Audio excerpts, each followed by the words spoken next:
موزيكا عالم لخاوي ቋንቋ ክበሃል ሰሚዕኩም ዶ ትፈልጡ? ሙዚቃ ግን ላዛ ንክህልዎ ደስ ኢልካ ንክትሰምዖን ከተስተማቕሮን እንታይ የድልዮ? እወ ልዝበት ወይ ሃርሞኒ ጽቡቕ ኣለኹም።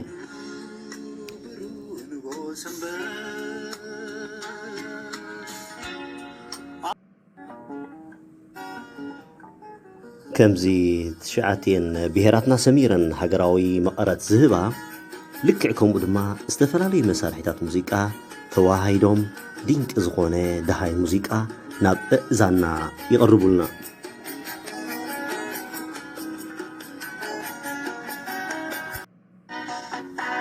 ግጥምን ዜማን ተዋሃይዱ ድማ ምስ ህርመት ሙዚቃ ትሕዝትኡን ንፍቕሪ፣ ሓዘን፣ ዓወት፣ ፍሽለት፣ ሓጎስ፣ ማሕበራዊ ህይወት፣ ሃገራዊ ስምዒት ከንጸባርቕ ይኽእል። በዚ ድማ ባህልኻን መንነትካን ያተኻን ከንጸባርቐልካ ይኽእል። ዓይነት ህርመት ሙዚቃ አስተማቒርካ ድማ እቲ ሙዚቃ ናይ ፈንጠዝያ፣ ዳንኬራ፣ ሓጎስ ከምኡውን ናይ ትዝታ ተዘክሮ ምስ ቁርቃር ምስትንታን ምዃኑ ክትፈልዮ ይከኣል። ሙዚቃ ዓለም ለኻዊ ቋንቋ እዩ መበሊኡ ድማ ኩሉ ሰማዒ ብህርመት እቲ ሙዚቃ እንታይ ዓይነት ስምዒትን መልእኽትን የመሓላልፍ ኣሎ ስለ ዝርድኦ እዩ። ሰላምታ ይረሳዕኹን ክቡራት ሰማዕትን ተዓዘብትን። ንሎሚ እምበኣር ጥቕስታት ሙዚቃን ከምቲ ልሙድ ግጥሚ ብዛዕባ ሙዚቃ ጆባ ክብለኩም እየ እሞ ብዝተፈላለየ ህርመታት ናይ ቤትናን ናይ ግዳምን ተዋሂዱ ተዳሊልኩም ኣሎ። ሰናይ ምክትታል።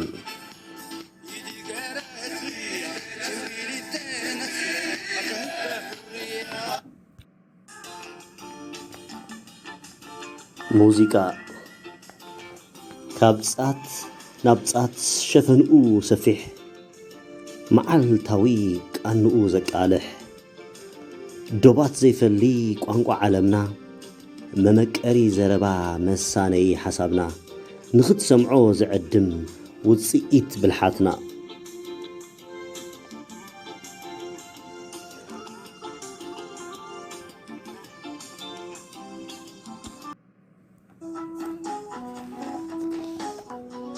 ንሱ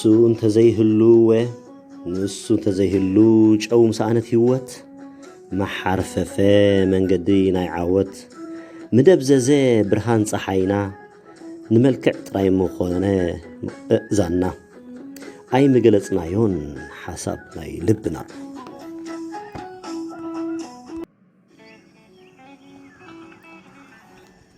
ማሕበራዊ ህይወት ጽባቐ ተፈጥሮ ፍቕሪ ሃገር ፍቕሪ ጾታ ፍቕሪ ኣደ መን መመቆሮ ብኸመይ ምተሰነየ ኩሉ ተዘክሮ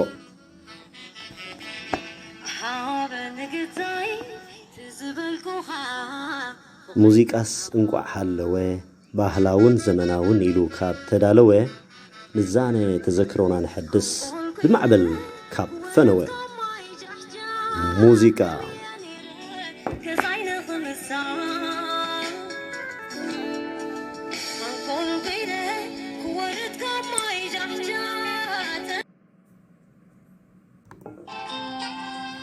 ዝኸበርኩም ሰማዕትን ተኸታተልትን ካብዚ ብምቕጻል ከዓ ጥቕስታትን ብሂላትን ናይ ሙዚቃ ሓደ ብሓደ ተቐርበልኩም እየ።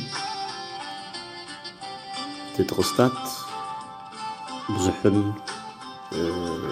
ኣብዚ ሰዓት እዚ ተዘርዚሩ ዘይውዳእ እኳ ተኾነ ካብኡ ካብ ብዙሕ ገለ መሪፀ ወይ ሓሬ ኣቕሪበ ኣለኹ ማለት እዩ። ሰናይ ምክትታል ምንየልኩም። ደጊመ ሰናይ ምክትታል ክኾነልኩም እንዳተመነኹ ናብቲ ጥቕስታት ናይ ሙዚቃ ክስግረኩም እየ። ተስፋ ገብር ክትዘናግዑልን ክትመሃሩሉን ከዓ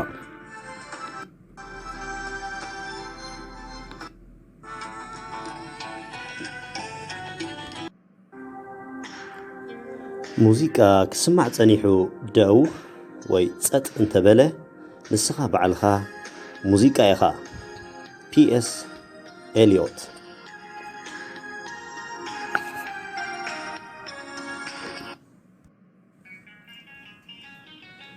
ሙዚቃ ናትካ ተመክሮ እዩ፣ ናትካ ሓሳባቱን እዩ፣ ናትካ ፍልጠት፣ ናትካ ልቦና እንተ ደኣ ህይወት ዘየልበስካዮ ካባኻ ከመይ ኢሉ ክወፅእ ስለዚ ተጠቐመሉ።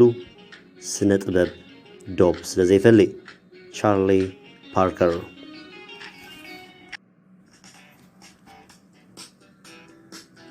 ብዘይ ሙዚቃ ህይወት ልክዕ ከም ጉዕዞ ኣብ ምድረ በዳ እዩ። ፓት ኮንሮይ።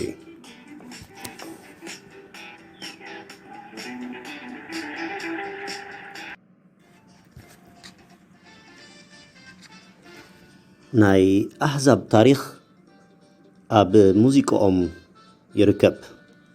ጆርጅ ጀለኒክ።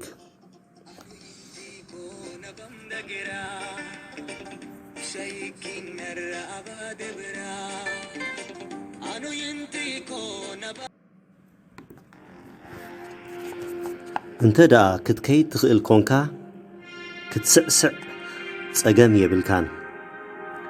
እንተ ደኣ ትዛረብ ትኽእል ኮንካ ክትደርፍ ወይ ክትዝምር እውን ኣይክትሽገርን ኢኻ። ምስላ ዚምባብዌ።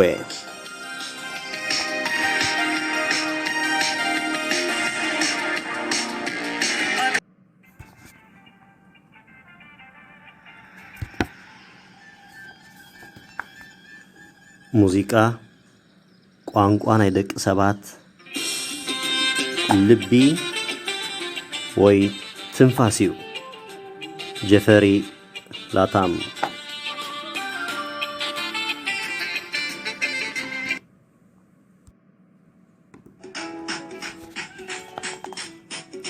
እቲ ዝበለጸን ሓቀኛን መግለጺ ኣሕዛብ ኣብ ሳዕስዒቶምን ሙዚቆምን ይርከብ። አግነስ ደሚል።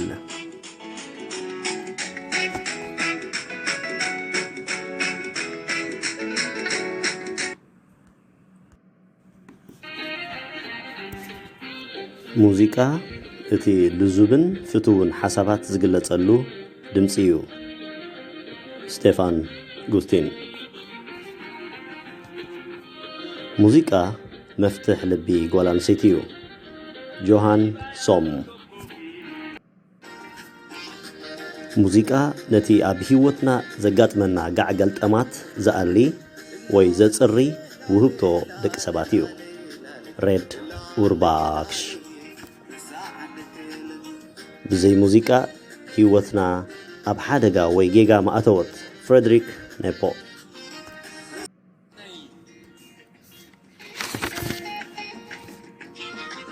ሙዚቃ እቲ ቀንዲ ቋንቋ ናይ ደቂ ሰባት እዩ።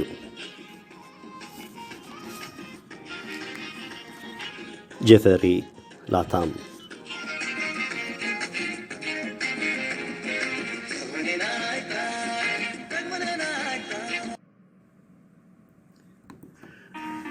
እሞ ዝኸበርኩም ሰማዕትን ተኸታተልትን ብዛዕባ ሙዚቃ ብዝተኻእለ መጠን ተገሊጹ ክኸውን ተስፋ ገብር። እቲ ርእስቲ ኣዝዩ ገፊሕን ገዚፍን ብምዃኑ ኣብ ግምት ብምእታው ዓጊብኩም ክትኾኑ ተስፋ ገብር። ኣብ ቀጻሊ ብኻልእ ጽሑፋት ክሳብ ንራኸብ ሰላምን ጥዕናን ዝምነየልኩም ሮቤል ዮሃንስ ዛርኣየ ወዳሓንኩም።